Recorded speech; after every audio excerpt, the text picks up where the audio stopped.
A very good evening. You are right on time for every primetime news. My name is Apondi Eve, and our sign anchor tonight is Joyce Wairimo. Now, we have a lot lined up for you in our bulletin tonight, but first, the headlines.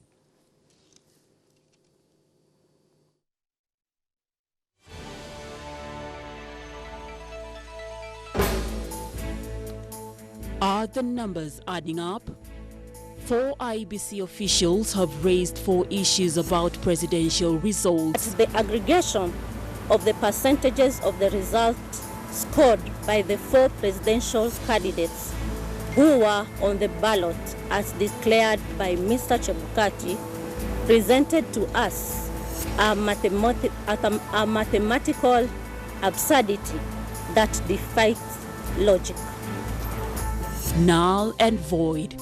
Hatutakubali mtu mmoja ajaribu kuleta vurugu katika taifa letu. Azimio 1 Kenya Raila Amolo Odinga rejects IEBC presidential results and is set to move to the Supreme Court.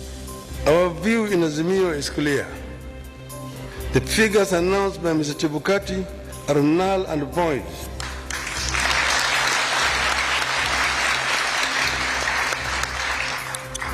I repeat, the figures announced by Mr. Chebukati are null and void and must be quashed by a court of law. And calls for peace. A day after the presidential announcement, a sense of calmness has resumed in a number of areas within the capital, Kibra being one of those. Hapa nimezaliwa ndugu yangu. Ningeweza kupigana, nitaanza kupigana ndugu yangu. Nakuuliza kwa swali, naweza kupigana. Ningeweza kukata result wakati mwenyewe party leader nilimpigia kura ndugu yangu, my party leader ako MIA. Mimi simuoni.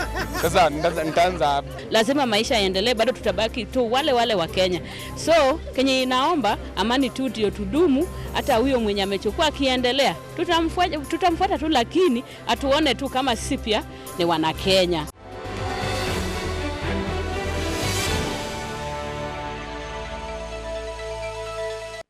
Welcome to the broadcast. The 4 Independent Electoral and Boundaries Commission, IEBC, who disowned and distanced themselves from the presidential results declared on Monday, have disclosed their reasons. IEBC Vice Chair Juliana Cherera, Commissioners Francis Wanderi, Irene Masit, and Justice Nyang'aya listed 4 reasons for disowning the results, which saw William Ruto declared president-elect by the Commission's chairperson, Wafula Chebukati. For the second day running, IEBC Vice Chair Juliana Cherera, Commissioners Francis Wanderi, Irene Masit, and Justice Nyang'aya have continued to distance themselves from the presidential results released at the Bomas of Kenya by IEBC Chair Wafula Chebukati. Which figures in the 34 and 39 counties respectively constituted the independent variable to warrant the conclusion of 25% in 34 counties and 25% in the 39 counties for Raila and Ruto respectively. In the absence of a credible and verifiable explanation, we concluded that the process that went into generation of Form 34C, which he used to declare results of the presidential election, was opaque and incapable of earning our ownership and confidence. The 4 have listed 4 reasons for disowning the results, which saw William Ruto declared the president-elect by the Commission's chairperson, Wafula Chebukati. That the aggregation of the percentages of the results scored by the 4 presidential candidates who were on the ballot as declared by Mr. Chebukati presented to us a mathematical absurdity that defies logic. The 0.01% translates to approximately 142,000 votes, which will make a significant difference in the final results. We therefore decline to take ownership of the said results The commissioners also pointed out that the result issued by Chebukati lacked a critical ingredient, which is processing of the said result, which they say should be the case before a presidential result is announced by the commission. The commission's chairperson has conducted the election as though he is the national returning officer, a non-existent role, and his role in declaring results that were not approved by plenary by all 7 commissioners renders the results unconstitutional. And we are saying that we did not process, and that's why they come out with glaring mistakes, and we don't take ownership of the same. What was announced, we are not taking ownership because it was not brought to our attention to look at them, analyze them, process them as it is required, even in the legislation. This is not the first time the commission has been split over the final results. Same instances was witnessed back in 2017 general election. Abdiaziz Oshim, Ibru TV.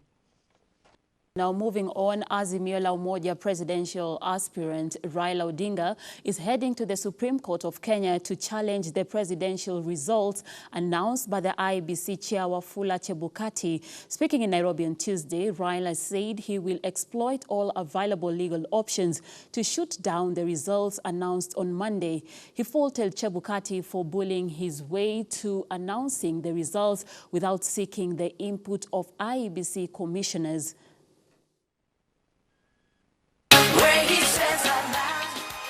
Azimio la Umoja presidential candidate Raila Odinga has come out to claim that IEBC chairman Wafula Chebukati's declaration of William Ruto as president-elect is null and void, and thus Raila has vowed to exploit all available legal options to shoot down the results announced on Monday.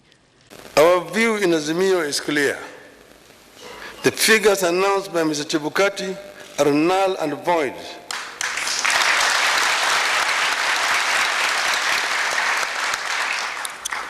I repeat, the figures announced by Mr. Chebukati are null and void and must be quashed by a court of law.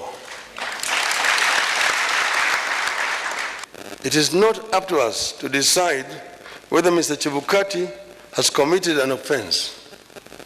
We leave that determination to the appropriate authorities. But for avoidance of doubt, I want to repeat that we totally and without reservations reject the presidential results announced yesterday by Mr. Chebukati.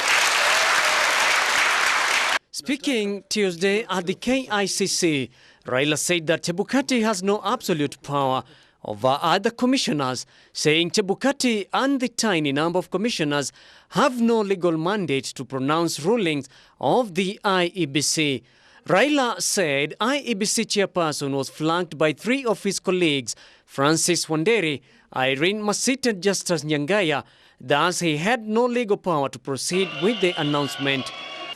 The chairperson and a tiny minority of commissioners have no legal authority to take weighty decisions and proclaim them as the rulings of the IEBC.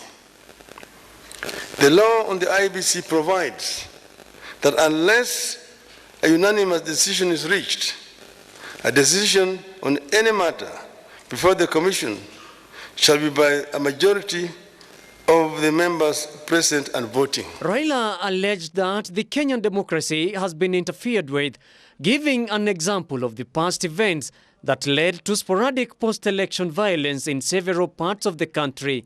Our budding democracy suffered a major setback. As a result, Kenya faces a grave legal and political crisis as a result of the actions of Mr. Wafula Chebukati, the chairperson of the IEBC. We are painfully aware of the past political biases by the IEBC that plunged this country into its darkest chapter. The terrible memories of the aftermath of the 2007 elections are still fresh in our minds. In the same breath, Raila applauded Kenyans for maintaining peace and at the same time called on every Kenyan to be peaceful, saying he's seeking legal redress over the election discrepancies. I want to commend our supporters for remaining calm and keeping the peace, and I urge them to continue to do so.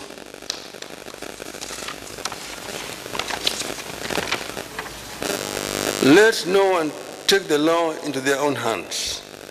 We are pursuing constitutional and lawful channels and processes to invalidate Mr. Chebukati's illegal and unconstitutional pronouncement. On Monday, Chebukati announced Deputy President William Ruto as the winner after he garnered 50.49% against his close rival Raila Odinga, who received 48.85% of the vote. Kind Stefano, Ebro TV. Right, so that is Azimio la Umoja's flag bearer, that is presidential flag bearer Raila Amolo Odinga, who say that he rejects the presidential results to pursue legal options available. Now let's move to matters law. The Supreme Court has made elaborate plans to receive any petition against Monday's declaration by the Electoral Commission on final presidential results. The results indicated that William Ruto of the United Democratic Alliance, UDA, won the presidential vote with 7,176,141. That sums up to 50.49%, followed by Raila Odinga of the Azimio coalition, who managed to get 6,942,930. That sums up to 48.85%. He has since vowed to challenge the vote in court.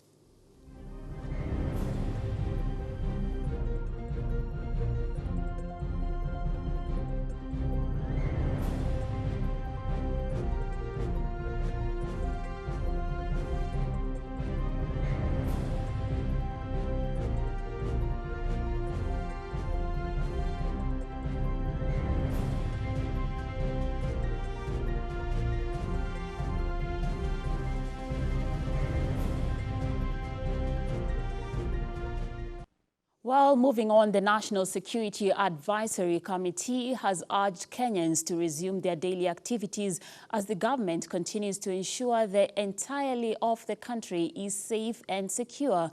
Addressing the nation from Harambee House, head of public service and chair of the committee, Joseph Kinyua, assured Kenyans and foreigners residing in Kenya that the country remains secure and peaceful after the just concluded elections.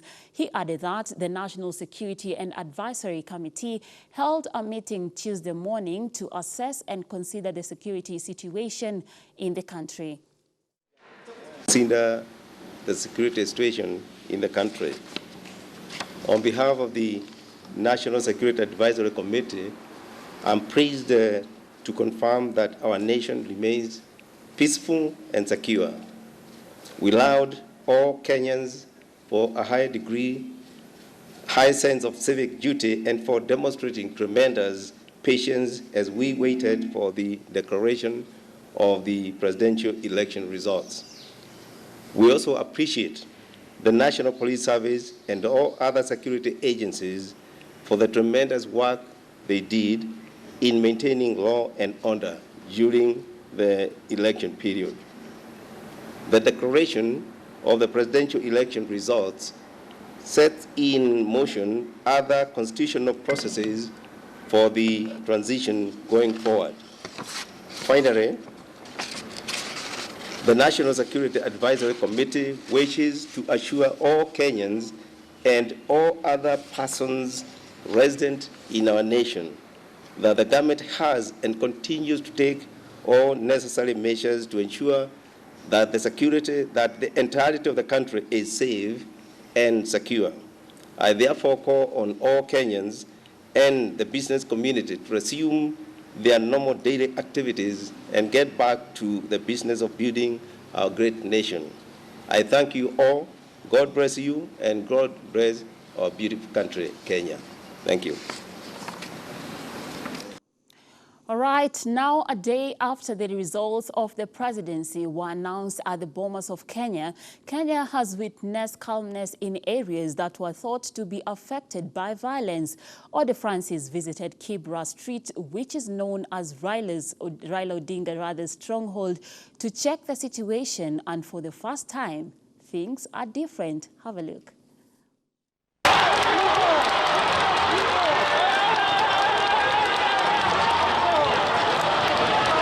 Before IEBC Chairperson Wafula Chebukati naming William Ruto as the President of the Republic of Kenya,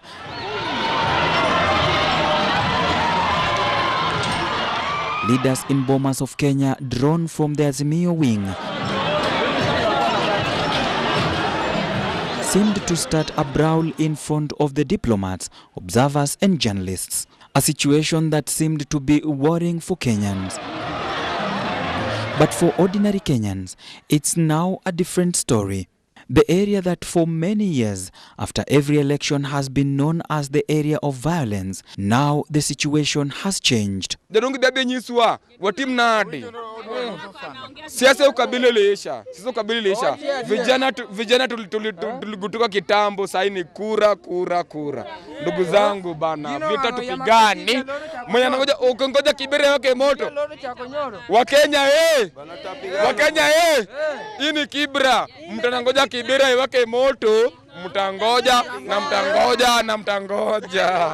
The people of Kibra seemed to have opened their eyes, and now life for them is looking at how they will support themselves and not violence. Inabidi tu kila mtu ajitume kwa ile kazi yake amezoea. Ndio hata wewe kiongozi akishinda hata kulisha, hata kuweka kwako, ati wewe atakuwa anakuambia kaa kwa nyumba, utakuwa anakulisha. Ile kazi yako ndio itakupeleka mbele. Hiyo ndio italeta unga kwako. Kiongozi amechaguliwa ni huyo, na tuendelee. Labda usalama iko ndio kwa maana niko hapa. Kama iko na usalama singekuwa hapa. They say that they have done their duty to vote, and that's final. Sisi hatuna uwezo. Sisi kazi yetu ni kupiga kura. Wale na yeye kama ni ule mzee ambaye tulipatia kura zetu, kama inajua kuna mambo ziende sege mnege, yeye jaribu kufuatilia juu ako na zile all the channel, ako na all the routes kufuatilia. So sisi hapa tunataka amani, tufanye kazi yetu at the end of the day. Na wengine hapa tuko na mabike za loan, we have to fight. We have to work. So ile tunataka ni everything ikuwe clear. Sisi wanaishi hapa kaida, tumewachia hiyo mzigo sasa, lakini sisi hatuwezi, wao ndio wanaweza kufuatilia the legal process. Tunataka uchaguzi amani na iwe ya haki, si ya mara kwa maana vitu nyingi tumesikia, mara kura imepatikana pande bara sanduku hivi, mara Kiambu huko 10,000 wametolewa. Hayo Kibira hapa form 34A imepotea. Hata nimekasirika sana kwa maana nilijua hiyo kura yangu ilikuwa hapo na haijahesabiwa. Although others have not agreed with the results of the chairman Wafula Chebukati, they say they will work with the chosen one without violence. Mile kitu natarajia ile amani, na tungependa baba akwetu na amani na tukae mzuri, tusikie mambo mingi. Hatujafurahia na cause kulingana vitu venye zimeendelea, hata tukiangalia hatuoni kama ilikuwa inaendelea vizuri. For the last minute Kenya haikutufurahisha, ni ile venye hesabu ilikuwa naenda, but hatuwezi weka akili sana hapo cause mkubwa akiamua ameamua. So hatuwezi fanya kitu, lazima maisha yaendelee, bado tutabaki tu wale wa Kenya. So Kenya inaomba amani tu ndio tudumu, hata huyo mwenye amechukua akiendelea tutamfuata tu, lakini atuone tu kama sisi pia ni wana Kenya. When I seek to know why there has been a behavioral change after elections for Kenyans, the answers were clear. Ni Kibra, na Kibra ndo mnajuanga kama inaanzanga na vita, lakini raundi hii vijana wote, raundi hii wamama wote tumekubali ya kwamba ule mtu ametajwa. Tunataka kurudi kwa manyanya hivi, akona manyanya zake hivi mbele, hatujapiga kibanda, hatuna violence. Tafadhali Odinga mali huko, kama unajua kuna mambo, tafadhali kuna koti na kuna sheria, na tafadhali fuata sheria. Kupigana tunataka kurudi nyuma. Ndio. Na hii ni ng'ombe yako, ni bedroom yako, tafadhali baba fuata sheria. Alituahidi atatupea loans, ainue biashara. Asitufailishe. Kale aliamua, alisema atatupea loans nini, ainue biashara ndogo ndogo. Tunangojea hizo loans kutoka kwa gava.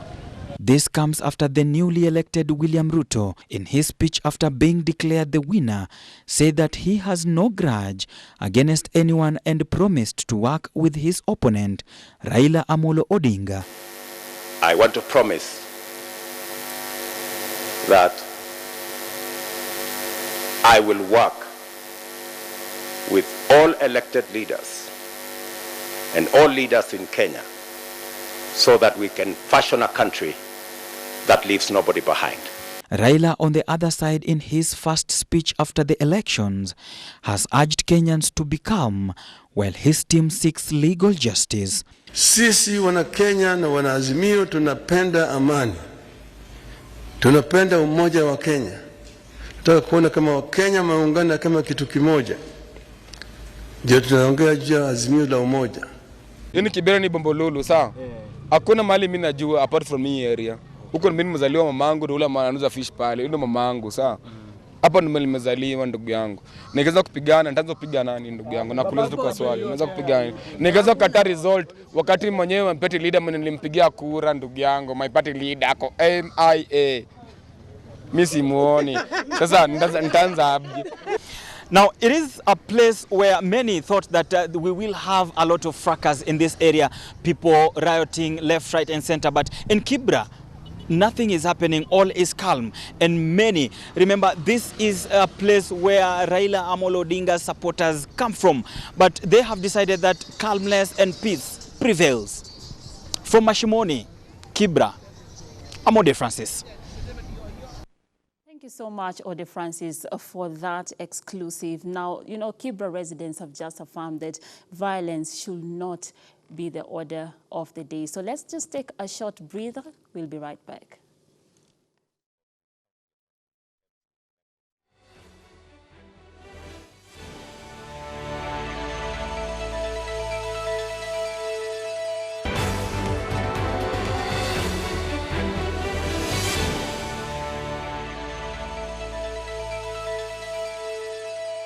Welcome back. Now, Elections Observer Group has commended the IEBC election results after their parallel findings corresponded with ILOG's findings. ILOG agrees that the results transmission system worked much better than expected, with over 99% of scanned images of Form 34As and 34Bs posted on the IEBC's web portal. Based on its finding, ILOG has revealed that there was significant drop on voter turnout compared to previous elections. They confirmed that both the turnout rate and the official results announced by IEBC are consistent with its parallel tallying projections.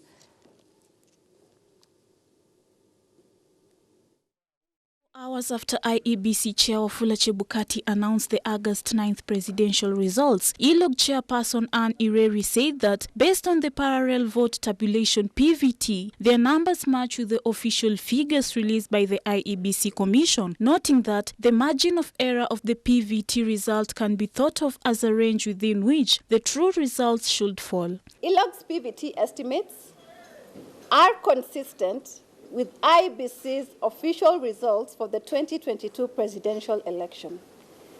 In light of our assessment of the election day processes, and given that IEBC figures fall within the projected ranges, the PVT projections therefore corroborates the official results. According to ILOG, the 2022 general elections showed an improvement compared to the previous election, stating that the result transmission system worked much better than expected, with over 99% of scanned images of Form 34A and Form 34B posted on the IEBC web portal, and revealing that there was a significant drop on voters' turnout compared to previous elections. They, however, showed their disappointment after the chaos that erupted yesterday at Bomas before the results were announced. The results transmission system worked much better than expected, with over 99% of scanned images of the 34A and 34B posted on the IEBC web portal.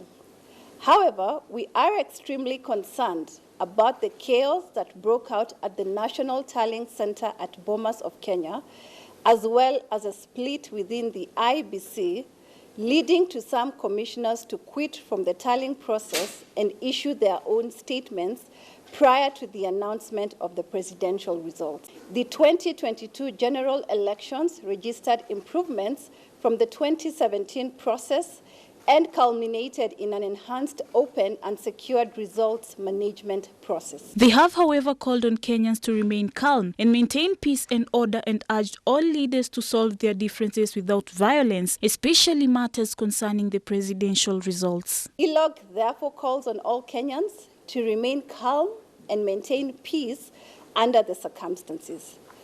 We further call on the candidates to resolve disputes over election results, including results for the presidential election, peacefully through legal channels. All right, let's move on to some rather disturbing story where Kimilili MP-elect Dismas Baraza will remain in custody after Bungoma court ruled in connection with the alleged murder of his opponent's aide. The court allowed police to detain the lawmaker for 10 more days to allow them complete investigations. The ruling was made following an application made by the prosecution when Baraza was arraigned on Monday, August the 15th. The case will be heard on Wednesday, August 24th. On Monday, the Office of the Director of Public Prosecutions, ODPP, called on the state to ensure that the witnesses are protected as they feared testifying against the MP. Among the witnesses were the Independent Electoral and Boundaries Commission, IEBC officials, and the National Youth Service, NYS officers deployed to the polling station. Let's have a look.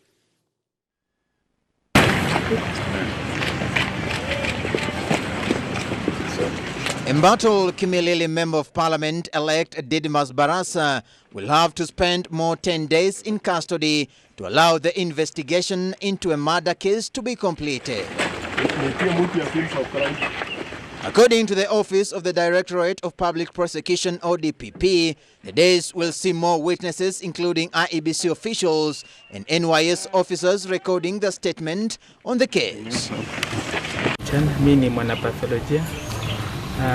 Tumekusanyika hapa na idara tofauti za serikali, kuanzia na department ya homicide, scene of crime, chief government pathologist na DCI na Kimilili na Bungoma, kuja kukagua hii mwili wa marehemu Brian.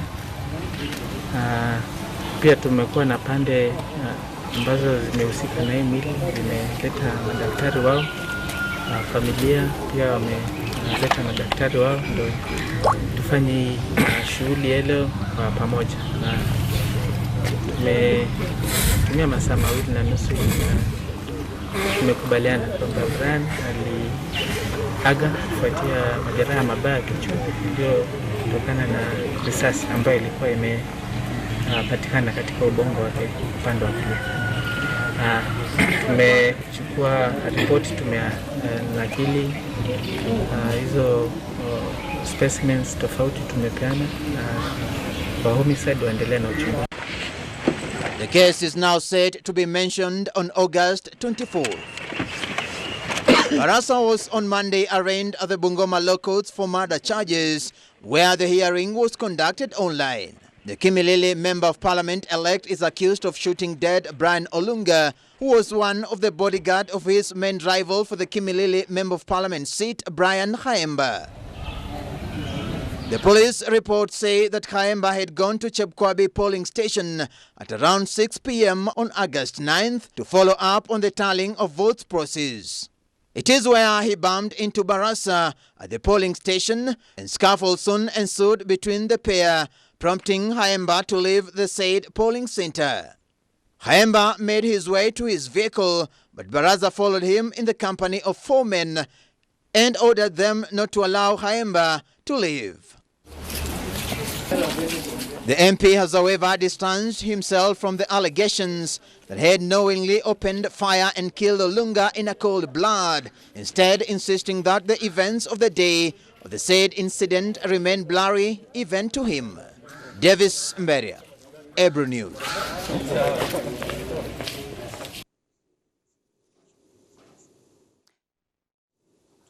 All right, thank you so much, Davis Mberia, for that exclusive coverage.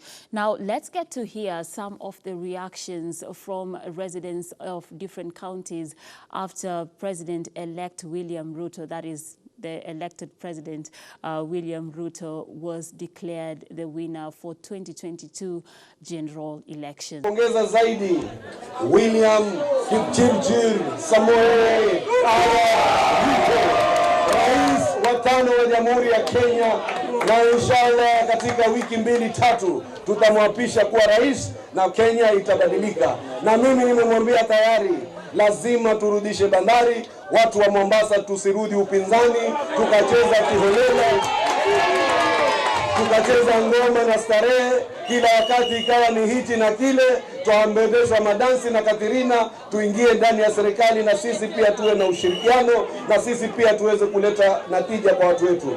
Sisi tunajuana na William Ruto, tumeshirikiana naye na niko na imani atatendea watu wa Mombasa haki na atatuletea maendeleo kwa sote.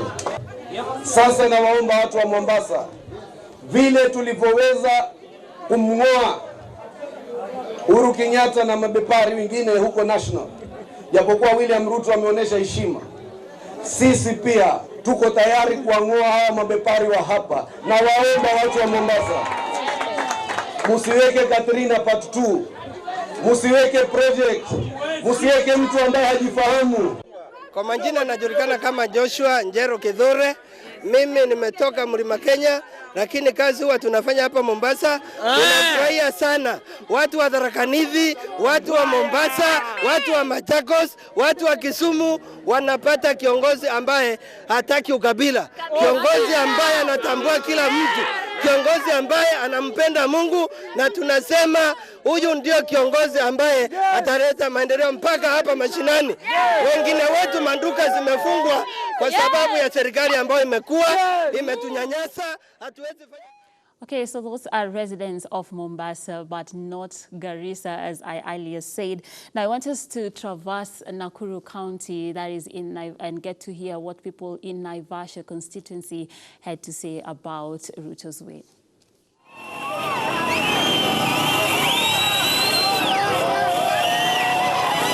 Na siku ya leo nimefurahia sana kwa sababu ile siku ambayo nilikuwa nimegojea ya kuapishwa kwa presidenti wetu ambaye alimcha Mungu mpaka akaweza kupata to the point. Mimi nimefurahia sana, na kubali amekataa, amepita, na tutakuwa tunagojea yeye akituinua maisha yetu kama vijana tuweze kwenda juu ili maisha yetu iwe bora. Tunataka amani katika taifa letu, na ndio sasa Mungu analeta amani, na ndipota ametupatia mwelekezo. Si kuambiwa na mtu watutupite hii, lakini Mungu ndio mwelekeo. Nasema ni furaha kwa Mungu, ametujalia kiongozi mcha Mungu ambaye tulikuwa tunamtarajia, na niombea ndugu zangu kwamba tutafanya kazi nao na tutawapenda na hakutakuwa na maneno ya vurugu. Sisi ni wacha Mungu na tunaombea Ruto awe na maisha mema na atuongoze. Yangu ni kushukuru siku ya leo kwa sababu ya matokeo ambapo IEBC wameweza kutangaza ya kuwa Samoei Ruto amekuwa president. Yangu ninasema ni asante kwa Mwenyezi Mungu kwa sababu yeye ni mcha Mungu. Na tena ninashukuru ni kwa sababu ametuonyesha. Okay, so let's wrap it up with the reactions from residents of Iten in Elgeyo Marakwet.